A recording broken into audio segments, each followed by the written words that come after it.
Old School just got a new island. Wyrmscraig is a basalt-laden crag out in the lonely sea, part of the unquiet ocean. And it's packing a quest, a repeatable boss with a cleave weapon, a wild new Slayer master, crafting and hunter training methods, and a lot of gorgeous scenery. The island was designed as part of the player-designed island competition by OSRS behind-the-scenes hero Screetmong, aka Rosen McGeet, aka Gnome. Gnome is a tremendously respected member of the OSRS community already, having created several of the tools and plugins that make some of your favorite content even possible, including mine.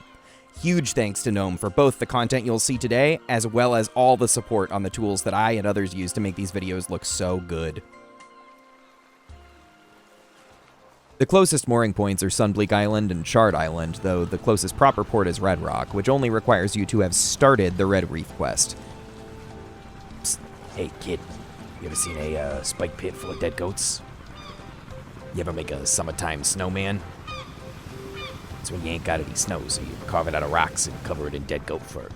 I mean, you could use any fur, with the goats. Well, you get it. Look, you want to see or what? All right, get on. All right, the kid sails free, 15 GP for the rest of you. Come on, all aboard. Yeah, it's fine. The kids have already eaten. No matter where you sail from, all you need to dock at Wyrmscraig is 62 sailing. After the quest, you can return any time with the Necklace of Passage. The Slayer Ring will also bring you to the cavern on the island. The Basalt Amulet was scrapped, so your existing teleport items are going to do the job just fine here. If you're coming for the first time, bring a skiff. A sloop won't fit into the cavern that you need to sail into in order to complete the quest. There's also no bank, yet. You'll get to build a bank chest after the quest, using 8 mahogany planks, 32 mithril nails, 2 lead bars, a hammer, a saw, and the Sunstone Crystal, which is a reward item from the quest. If you have access to a greater teleport focus, now might be a good time to summon that boat here so you have easy access to go to the bank and then can teleport back to the island. To do just about anything on the island, you'll have to complete the new quest, Fallen from Grace. The requirements are modest at only 60 crafting, 47 runecraft, 53 mining, and the 62 sailing to get to the island in the first place. But the quest does recommend a combat level of at least 75. You'll ascend the steps of, Ordoglish. The island's names in folklore are largely sourced from Irish.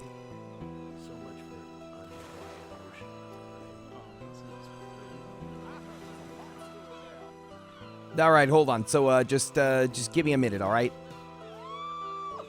You'll confront the island's repeatable boss, the Mad Angel, to settle the score of her bipolar benevolence. The headline drop here is Hallowfell. That's a two-handed sword that needs 75 attack to wield. The gimmick? It cleaves. Every swing can hit up to 2 more enemies near your target in about a 5-tile arc around you, though those extra hits land at half of your max. That makes it a really interesting multi-target weapon for Slayer, not out DPSing the Scythe by far, or damaging larger enemies who take up more than one of the squares in the cleave, like the Scythe does. But it does provide a nice melee alternative to bursting and chinning. It's worth noting, the Mad Angel is weak to Golem Bane weapons, like the Granite Hammer, but Hallowfell is not a Golem Bane weapon, so you will not get that bonus fighting the Mad Angel with the drop. The boss also drops a teleport scroll right back to its door, which is tradable, and it slots into your Master Scroll book just like the rest of them. It's also a source of granite dust. Combat achievements are expected roughly 2 weeks after launch. If you, like me, have blown enough glass for a lifetime already, then you're probably excited for Sunstone Golem Crafting, the new crafting minigame. It's similar to Veil Totems in Auburn Vale in a lot of respects. Run around the island mining sunstone, carve the golem, drop a core in, and finally suit it up with clothing made out of 1 piece of any hunter fur. Go ahead, Johnny. Put her in. What is my purpose? Protect the island. Oh, don't worry about this. They do this all the time. Oh my god. Yeah, it's we just start working some bugs out. The crafting level requirement to take part in the activity is a flat 60. It doesn't scale with the furs like Veil Totem does with wood types, but better hunter furs will net more crafting XP per fur. Also, as of release, Moonlight Antelope fur is no longer buyable in the Hunter Guild shop. Hunter furs are still tradable on the GE and with other players, but irons will have to get back on the Hunter rumor grind, just like Guthix intended. All in all, you can expect rates that slightly surpass glassblowing if you're really on point with your clicks, with more relaxed gameplay coming in below glassblowing, but involving absolutely no sand or seaweed. You can hit 100k XP per hour on the low-intensity approach, mining the monolith until your inventory is full, or you can mine the rocks with their momentum mechanic that speeds up mining as you go, and tap the golem again on the XP drops or spam click it to speed up shaping, and cap out with an active playstyle around 165k crafting XP per hour with Moonlight Antelope Fur. Like Veil Totems, you'll also be able to unlock some new items, including the Jeweler's Chisel, an item which will gradually decrease and then eliminate the chance of crushing the lower tier gems, and a chance of cutting 2 gems at once when working with any kind of gem. For Hunter and for sourcing Golem Wardrobe, there's Goat Hunting, available now as a new Hunter Rumor, though like all rumors, you can also just go trap them off Rumor as well. To start, you'll need to have completed the Sheep Herder quest. You can use a cattle prod, telekinesis, or the Dark Lure spell, and XP rates scale based on your hunter level. Hey, Johnny, go grab some of the spikes from that man over there.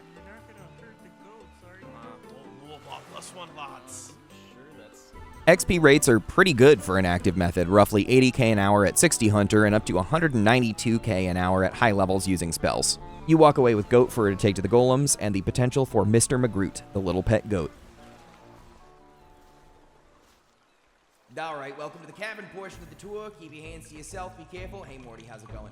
All right, let's go see some strike worms. What do you say, kiddo? Hey, bud, can you keep your hands in your pockets?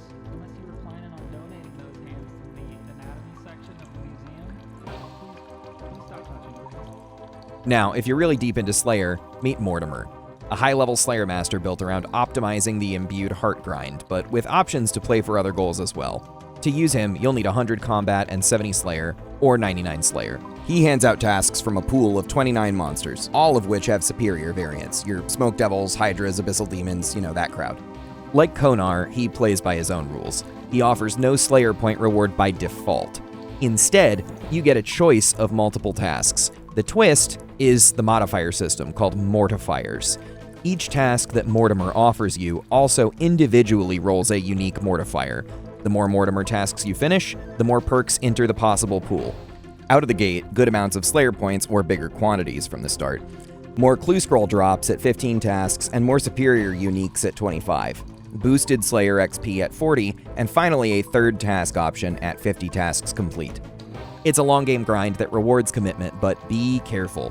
Cancellations cost a steep 100 points, and you cannot Turiel reset him. If you take a task with less than 100 points in the bank and you don't have the option unlocked to store the task for later, you're stuck with it until you see it through. Interestingly though, he doesn't touch your streak either. He doesn't have milestone point rewards because, by default, he doesn't have any point reward at all. It's also worth mentioning that he only has 2 block slots, so use them wisely. With its Slayer Ring teleport, the cavern also provides an excellent new spot for lava eel fishing, mining, and lava strike worms, previously only available on Charred Island. So who is this content for? It is an extremely diverse offering to mid-game players with something here for everyone. A change of pace and competitive rates for folks finishing out their high-level crafting and hunter grinds, a great Slayer Master for mid to late game players and players who are still coping on their heart, and a very cool quest with potentially really useful boss drop for a lot of players tired of farming vials of blood or blowing runes and chins on Slayer, especially Iron Men.